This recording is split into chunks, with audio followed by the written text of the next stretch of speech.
So here's the finished product. Got the turbos on the car, changed the oil, everything's good to go. Car fired right up. Only had one little exhaust leak, and that was my fault from the headers going to the turbo. I had loosened the V-band clamp and I had to tighten it up. So everything else I had remembered to do, that one simple thing I didn't do. So I cranked up, had a terrible exhaust leak. I was like, what the hell's going on? Tighten that up, it was good to go. But anyway, the new billet turbos are on. I got the covers for the turbo blankets are on there, carbon fiber covers. You can see there. They're from Turbo Guard, along with the screens that I put on the front, which I had before. So everything's on there, good to go. Haven't really driven the car yet. Just got it running, changed the oil. I always run Mobil 1 synthetic in the car, and put 8 quarts in it. And I forgot it takes a little more than 8 quarts since the turbos are new. I put brand new lines on it here, new feed lines for the turbos. While I was in there, just went ahead and changed the lines as well. So with the new lines, new filter, oil change and all, it takes a little over 8.5 quarts for this engine, and I put 8 quarts in. It's a little low, so I'll go get another quart of oil today. Just again, little maintenance stuff. I need to polish under the hood. I had a lot of overspray on the car from where I had the roll bar and all put in recently, and the guy painted the roll bar. Overspray was everywhere on the car, under the hood, on the wheels. It was just everywhere. It was aggravating because I had the car completely detailed before I took it down to get all the work done. But not a big deal, just time consuming for me. I had to clay bar the entire car, and yesterday I spent the day doing a polish, basically a correction polish all over the car. So majority of the car is finished from the correction. I just got to decide now if I'm going to put another coat of ceramic on it, or what I might do for the body. I've got to do something with the wheels to get the overspray off of them. And under the hood here, you can hear it. I still got overspray on my polished parts and all. I've got to take care of that and polish them out. But overall, the car looks a lot better than it did.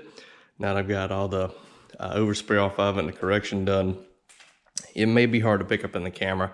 There's a few little spots right in here, right on the edges. They're a little hard to get, especially when you start getting on these smaller areas here. Most people don't see it. You only see it under these lights here in my garage, which are these LED lights that I use. But I know about them.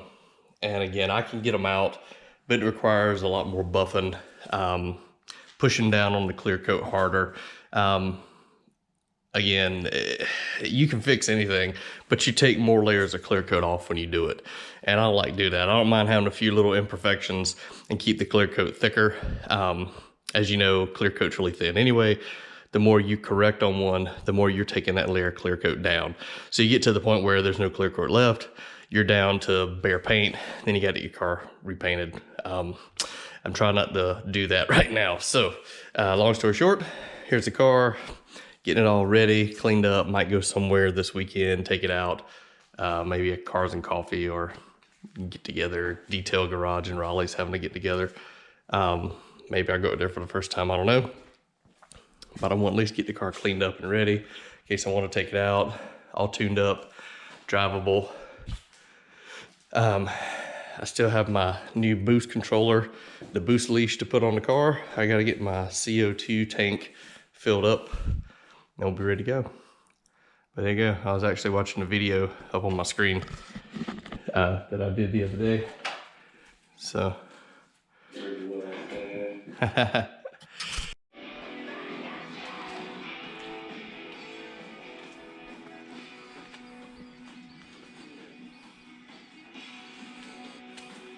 So I finished under the hood.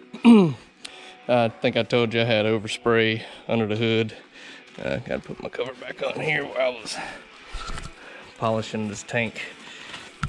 But anyway, while I'm doing that, I'll do a little commentary. Anyway, a little turbo blanket here. So anyway, I had overspray all over the car. I think I mentioned that earlier. So part of it, you can do a clay bar. I don't like traditional clay bars. I just never have been a big fan of those. Pretty much they get dirty and you start grinding the old stuff you took off back into the paint. So they tell you to, you know, use them sparingly, throw them away. If you drop on the ground, they're garbage, throw them in trash anyway. So I found a company called NanoSkin. They make like a rubberized clay bar. And basically if it gets dirty, you just wash it off and reuse it. But this is what it looks like. It goes on my dual action polisher. It's called NanoSkin. This is it. But it's like a rubberized coating. Mine's pretty old. It's got kind of wear and tear on it. But I got off the DA right now because I'm using it. I used it on the engine. So I basically spray it by hand, wipe everything off, get all the contamination off of it, wipe it down with a rag, and then I use my polish of choice to polish the engine. In this case, I use Chemical Guys heavy polish. This is good for chrome, polish, whatever. I use them pretty much a lot of different things. Now it works really good. So I got it down at Detail Garage in Raleigh. Little plug there, bing. Works pretty good. Anyway, just a little shout out there, what I use differently. So what I'm doing now is I'm using this to decontaminate this wheel of overspray before I polish it back out. So what I have here is basically waterless car wash. I put in a bottle, dilute it with some water. I spray it on the wheel, use a NanoSkin, get in here and decontaminate it. Once it's all dried off, use a microfiber, dry it off, and then polish it. So there you go.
peak of 20 on my boost controller over here on the right, if you can see it.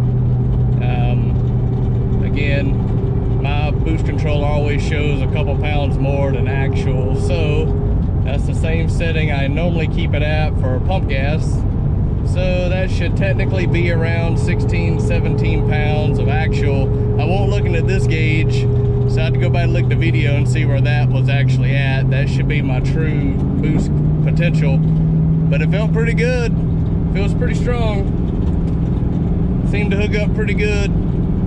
So for a rolling into it pass, it's around 60 degrees right now. Not too bad. First kind of true hit on it, I guess you could say, with the new Billet Turbos.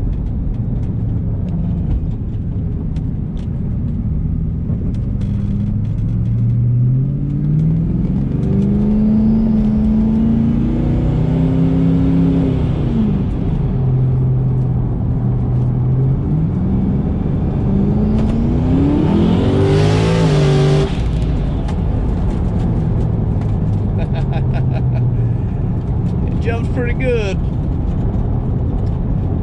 If there was any street racing to happen, it could definitely pop off right now. I feel like this thing is pretty rowdy for a street car. I don't think there's much on the street that could touch this car, unless it's built by the same shop.